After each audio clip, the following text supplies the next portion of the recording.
Hey man, by the look of Cat Williams' face, it pretty much says it all, man. This interview is not going the way that I expected. I've been giving my full raw reaction. Like I'm watching this real time. I didn't watch the full interview and then made a reaction. No, I'm watching this for the first time and I'm recording it as I watch it, and I'm disappointed. Willie D is dropping the ball. He's asking irrelevant questions. He's asking questions that we already heard from Shannon Sharp. And you can tell by the look of Cat Williams' face that he's annoyed right now. And Willie D, bro, I like you. I love your videos. I watch your live streams. I am a supporter of yours. So don't take it like I'm hating or nothing. You know what I'm saying? I'm from Houston. As you see, you know what I mean? World champs. I'm from Houston, bro. But I got to call a spade, man. This ain't it, bro. This interview ain't it. Oh, man. Let's get to the last of this. What you do is you resonate with them so much. It's like what you just said. You show them the good and the bad side of you, but also you're talented. You're very talented, but at the same time, you do show the good and the bad. And it's something appealing about being transparent to an extent. Oh, not just to an extent, to the utmost. As soon as you, as a person, decide that you're not gonna lie anymore, and that whatever problem that you have, you're gonna deal with that problem right then where it presents itself, it'll show you a whole new side of you. It's very important. It's very important. When you lie and allow lies, for some people it's just, oh, I'm just a little delusional. No, it's dangerous for you to do that to yourself. It's very unnecessary for you to. You was on this radio station. Yo, Cat William is laughing, bro. He's like, bro, what questions is he asking me? In Atlanta, and this host made a joke about you, and you killed a man, for I don't know how long that was, but man, I was like, time out, call the police, something, stop this slaughter, man. You was like, you really did a bad, and you didn't, I don't think you cursed one time. I was gonna say, be very careful when you say how badly I did her, because I never called her out of her name. Bruh, he already explained this on Shannon Sharp, bruh. Come on, man. Oh, Willie D, I can tell you wasn't prepared, man. You wasn't prepared. You're supposed to get new information that we haven't heard already. Oh, Willie D, bro, you tripping. He already explained that already. And I bet you Cat Williams is going to say the same thing that he said on Club Shay Shay, which 38 million people already seen. So this is my first time watching this. I already know what he's going to say. I didn't disrespect her. I didn't call her no names. I didn't want to offend the big girl community. I didn't want to talk about people about short hair. She's not a comedian. Like, I remember what he said on Shannon Sharp. Like, I remember what he said, so I already know what he's going to say right here. I was very composed. That's my point. But let me explain. You're one of the exclusive. No, let me make a point. You're one of the few only you and Bruce I've ever seen do that before. Destroy. Yo, be quiet. He just said, let me give you an exclusive, and you overtalked him. Let him talk. He just said, let me give you an exclusive. Willie D, you supposed to. You want to overtalk him. That's why Club Shay Shay got the interview that he got, because he allowed Cat Williams to talk. You interrupted him while he said, you know what, let me give you an exclusive. But you wanted to get your point across. Oh man. I was very composed. That's my point. But let me explain. You're one of the exclusive. No, let me make a point. You're one of the few only you and Bruce I've ever seen do that before. Destroy a heckler or someone that was challenging you or whatever. Destroy them for several minutes. Bruce killed this chick for about, I don't know, man. Willie D. And you still keep going. Bro, he was about to give you an exclusive, but you too worried about you talking. This is not your interview. Let the guest talk, man. Damn, Willie. Man, about 25, 30 minutes one night in Houston. And I never seen anybody else do that but you. 25, just back to back, gut busting, same person, right. No cuss words. Yep. I never seen that before, so how were you able to maintain your composure for that long? Well, a very interesting thing happens when you try to trap something that's bigger than your trap. So imagine you set out a trap for a turtle and a rhinoceros steps into it. It's finna be a whole different situation now. So now that you overtalked him, he's not even going to give you the exclusive no more. If you would have stopped talking, if you would have heard him say, "Let me give you an exclusive," you would have got an exclusive. Dang, bro. So this lady behind the scenes is begging me to come into this interview that I've not scheduled, that I don't want to do, that I'm not dressed for, that nobody's called me about. She just wants it. To the point where she says, "Katt, come on, you just want to end me for the city. I just want to give you your flowers. Well, I won't talk about kids. I won't talk about no jail. I won't talk about..." This is the same thing that he said on Club Shay Shay. The man was about to give you an exclusive information. Now he's just repeating the same thing that he... Oh. This is the conversation she has with me, and then goes in that room and doesn't mention the Emmy, and immediately begins to... because this is a comedian. You're trying to undermine me. Atlanta is a heavily LGBTQ plus positive city, and the fact that you having a heavy gay fan base would try to degrade me, a heterosexual, by making it seem like I'm gay. Gay people don't feel that way about me. Why would you? So it was a terrible thing that she found herself in, and comedically, you're outmatched. My defense is impenetrable. My offense will have the precise amount of viciousness that's necessary. If that means no cussing, that's fine.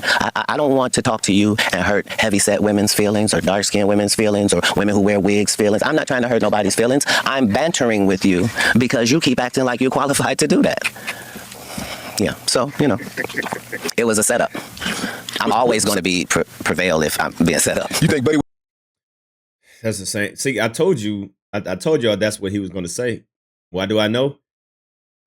Because 38 million people already heard that story.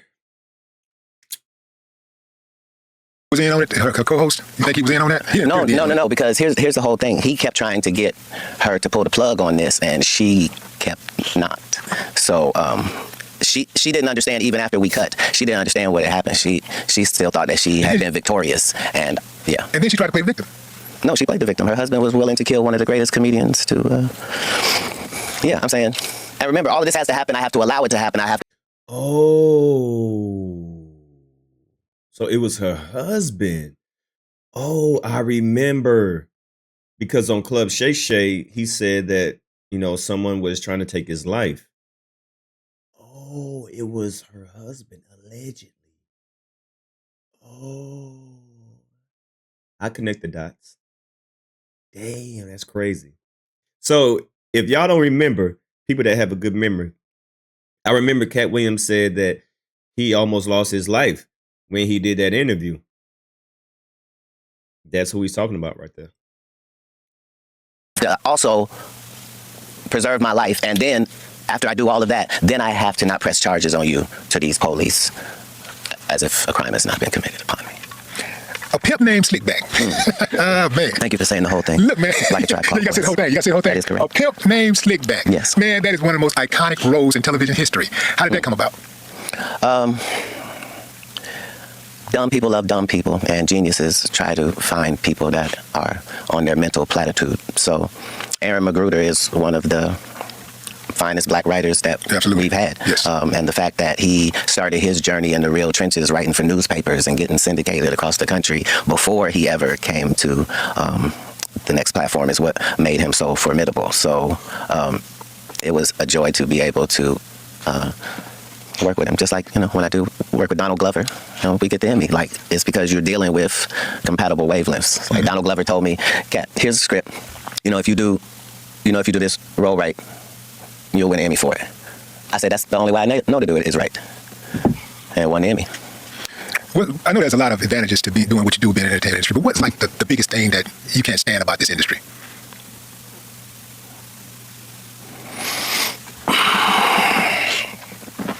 Nothing. I like it. Shit, I don't know who you think you're talking to. I like it. I love my op as myself. Yeah. I think it's great. On our side of things, it's flourishing. It's never been better. All the people on our side are seeing that prayers do work, and that you really have control of your mind more than you think you do. And if you could somehow possibly stop thinking the way you do and think another way, it might help you. And you'll know right away if it does. That's the benefit, is each one of these days you're getting could really be the one. What's one of the wildest things that has happened to you or you've seen happen in your time in this entertainment space? Yeah, sorry, Vlad. I I ain't seen nothing. I collect the footage, but I haven't seen anything. You were doing so good, man. I mean, you was just doing so good, and then all of a sudden you just decided. Well, no, here's the thing. What you asked was, you said, "Hey, Wolf, what do you hate about the sheep?" Nothing. Nothing. I feel good. I feel like we're in a good position. Everything's gonna be fine. Let's go, Coach Prime. Yeah. What do you think about Coach Prime? What's up with Coach Prime? You have you been out there yet, Colorado? No, I've supported from afar. Yeah. I'm saying, anytime a great individual, regardless of what he does, finds something that he can be great in, like, that's gonna work. Like, he is a motivating factor and an asset to it. He always has been since the Jerry Curl days. Those are the leaders of men that we discussed earlier. An eternal optimist, someone that's clever and about books and hard work and discipline. As a black person, we should be so lucky as to have, a black coach like that. And as a non-black person, what a great job. Man, you just described yourself, except the coach part. And then I take that back. You are a coach in your own life. And you as well. That's the whole thing. Like, these compliments are all shared by all of us who receive them. Like, that's what it's got to be. If you're any reflection of me, then that's what it is. That's why in the good book it say, made in God's image. It don't mean you're always going to do that, but it means there's a possibility that you can mirror that. Yeah. Do you have adopted children? I'm an empty nester. I have no children at this point. Glory and hallelujah. No, everybody's grown. I got grandbabies. You got grandbabies? Okay. Yeah. How many? 4. 4. Nice. All girls. Oh, yeah. See? So, he's been doing something right. What are the ages? Of what? The girls. The grandbabies? Yeah. Okay, so I have a... He's like, are you asking me my ages? Yeah, this interview is kind of crazy, bro. 6, 2 4s, 11 months, and 2. That's 5. Yeah, I realized it as you said. I didn't know how to change the story. Okay, so I got 5 grandkids. Wait, what did they call you? I got 5 daughters. I can't get anybody to call me anything that I asked for. They've already made a decision, and that's what they call me. There's nothing I can do about it. And I'm not going to say what it is. It sounds like stop or something. I don't know. All right. Well, man, we appreciate you coming on the show, man. I appreciate you having me. You're an icon and a legend yourself, and just the fact that you would spend time interviewing others is magnificent. And nobody asks worse questions. You have the worst questions in all of interviewing, and you. Hold on, he say you ask the worst questions. Yo, this is hilarious. Oh, we gotta play that over again. Wait, what? Yo, okay, so I'm not tripping. So I ain't tripping, right? I'm like, bruh, nigga, these questions is kind of redundant. Not only redundant, meaningless, just irrelevant. Like, how old are your grandkids? Like, and then a legend yourself, and just the fact that you would spend time interviewing others is magnificent. And nobody asks worse questions. You have the worst questions in all of interviewing, and you can count on it. Nobody's going to mimic your questions. So yeah, it's an honor. Thank you. I appreciate you, man, ladies and no one is never, bruh. Come on, man. You had Katt Williams at his hottest, and you ask these type of questions. Look, like I said, man, I rock with you, bro. You know what I'm saying? Big fan of your music. I've done reactions to you. Hey, Willie D, I rock with you. I'm a supporter, man, but I got to keep it a bean. I got to keep it a jelly bean. This ain't it, man.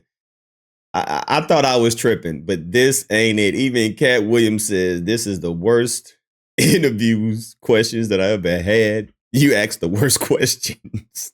Damn. And then a legend yourself, and just the fact that you would spend time interviewing others is magnificent. And nobody asks worse questions. You have the worst questions in all of interviewing, and you can count on it. Nobody's going to mimic your questions. So yeah, it's an honor. Thank you. I appreciate you, man, ladies and gentlemen. The Honorable Katt Williams. Thank you. I appreciate it. No more talk. Please don't talk no more. Oh my God. That was bad, bro. That was pretty bad. Dang, bro. Oh, Jesus. This was pretty bad. I can't even front. This was This interview was pretty bad. You could have got way more out of him. You overtalked him when he said that I'm about to give you an exclusive, but you was just too worried about, you know. You just did a bad job. I can't lie, man. I still rock with you, Willie D. But man, this ain't it. It's your boy, DMD, signing out.